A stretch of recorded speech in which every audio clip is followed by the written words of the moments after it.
Supreme court का चुनाव आयोग पर चला हंटर, आईएएस की याचिका पर हो गई है कार्रवाई। जी हाँ, एक आईएएस हैं, उन्होंने याचिका दाखिल की, सुप्रीम कोर्ट में दाखिल की और सुप्रीम कोर्ट में दाखिल करने के बाद चुनाव आयोग पर कार्रवाई हो गई है, उनको नोटिस जारी हो गया है। वीडियो में बहुत कुछ है, बहुत सारी इन्फॉर्मेशन है, आपको पूरी वीडियो को लास्ट तक देखना है सारी जानकारी के लिए। और मैं आपको बता दूं कि जिन लोगों ने अभी तक चैनल को सब्सक्राइब नहीं किया है वो सब्सक्राइब कर लें और वीडियो को शेयर और लाइक ज़रूर करें।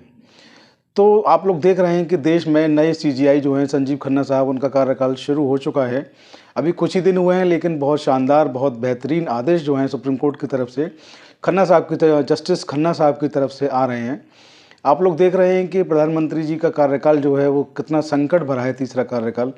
जगह जगह उनको बातों का सामना करना पड़ता है। कई जगहों पर उनको जो है, अगर झारखंड की बात करें तो बहुत मेहनत, बहुत कोशिश करी। प्रधानमंत्री जी ने खुद कई सभाएं करी, लेकिन उसको हार गए। वहीं महाराष्ट्र को वो जीत गए हैं, तो ये भी कहीं ना कहीं अच्छी बात उनके लिए है। दूसरा बात करेंगे कि इस वक्त जो पूरे देश में आप देख रहे हैं कि मंदिर मस्जिद विवाद जो चला हुआ है, सारी मस्जिदों को लेकर के जो आ रहा है, जगह जगह पर जो चीज़ें कोर्ट में दाखिल हो रही हैं। अभी लेटेस्ट जो है अजमेर दरगाह शरीफ वाला मसला चल रहा है, ज्ञानवापी मसला भी है, संभल मसला भी है। तो आप लोग देख रहे हैं कि मंदिर मस्जिद मसला भी देश में बहुत तेज़ी से चल रहा है इस वक्त में। महाराष्ट्र चुनाव, आपने देखा कि महाराष्ट्र चुनाव किस तरीके से हुआ और कैसे वहाँ पर एकनाथ शिंदे जो चीफ मिनिस्टर थे, अब वो डिप्टी चीफ मिनिस्टर बन गए हैं। ये अलग बात है कि वो नहीं माने और एंड टाइम पर मान मलबा करके उनको मना लिया गया।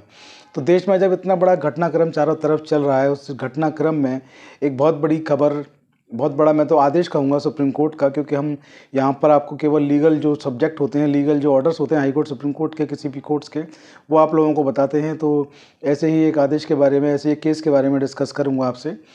तो मसला जो है सीधा जुड़ा है झारखंड से। झारखंड में सोशल मीडिया पर जो पहले इसके बारे में जो है जो टिप्पणियाँ हैं, जो खबरें हैं, वो आप लोगों को थोड़ा ब्रीफ कर दूँ, आपकी समझ में आ जाए। ये मसला है झारखंड में, रांची जो है, रांची के जो उपायुक्त थे मंजूनाथ जो थे, वो उपायुक्त थे और चुनाव से एन पहले जो है उनको उस पद से हटा दिया गया था। और उसके बारे में यहाँ पे लिखा है कि उपायुक्त मंजूनाथ भजंत्री की याचिका पर सुनवाई करते हुए सुप्रीम कोर्ट ने निर्वाचन आयोग को नोटिस जारी करते हुए अपना पक्ष रखने को कहा है। झारखंड हाई कोर्ट ने मंजूनाथ के विरुद्ध विभागीय कार्रवाई करने और उन्हें चुनावी कार्यों से अलग रखने के निर्वाचन आयोग के आदेश को सही बताया था। हाई कोर्ट के इस फैसले के बाद मंजूनाथ को चुनावी कार्यों से दूर रखा गया था। राज्य में विधानसभा चुनाव की आचार संहिता के दौरान उन्हें आनन फानन में रांची के उपायुक्त पद से हटा दिया गया था। हालांकि वहां पर जो हेमंत सोरेन की सरकार बनी, तो सरकार के शपथ ग्रहण के बाद से उन्हें पुनः, यानी कि फिर से रांची का उपायुक्त दोबारा से बना दिया गया है। मंजूनाथ ने झारखंड हाईकोर्ट के आदेश के विरुद्ध सुप्रीम कोर्ट में एक एसएलपी दायर की थी, स्पेशल लीव पिटीशन जिसको कहते हैं। सुप्रीम कोर्ट में जस्टिस ऋषिकेश रॉय व जस्टिस पंकज मित्तल, उसकी पीठ जो है इस पूरे केस की सुनवाई कर रही है। पीठ ने निर्वाचन आयोग को नोटिस जारी कर 7 जनवरी तक अपना जो है जवाब दाखिल करने को कहा है। तो पूरा मामला आप लोग अगर देखेंगे तो पूरे मामले में ये जो मंजूनाथ, इनका नाम है मंजूनाथ भजंत्री, इनकी याचिका पर कार्रवाई ये हो रही है। मैं आपको बता दूं कि ये आईएएस अधिकारी हैं, सीनियर आईएएस अधिकारी हैं।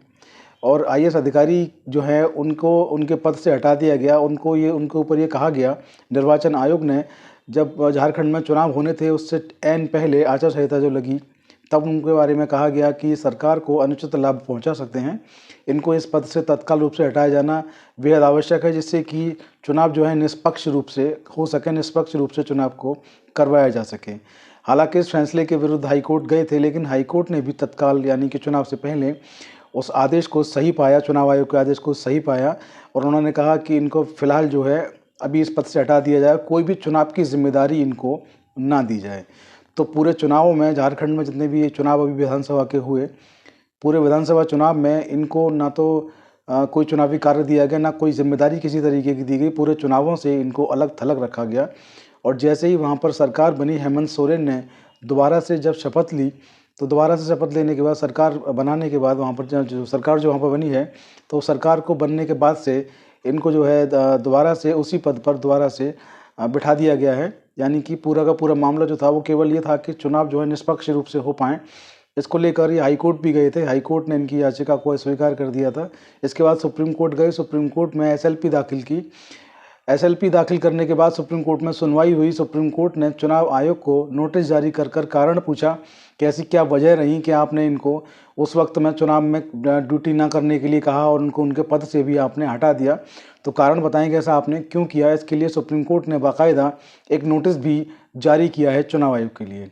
अब देखना ये रहेगा कि चुनाव आयोग क्या वजह बताता है, चुनाव आयोग क्या कारण बताता है कि इनको जो है उस वक्त में हटा दिया गया इनकी जिम्मेदारियों से, वो क्या वजह रही जिनकी वजह से इनको हटाया गया। इसके लिए उनको 7 जनवरी का समय दिया गया है चुनाव आयोग की तरफ से कि 7 जनवरी तक चुनाव आयोग जो है सुप्रीम कोर्ट में पूरा मामला जो है अपनी तरफ से हलफनामा दाखिल करे और बताए कि ऐसा क्यों किया गया।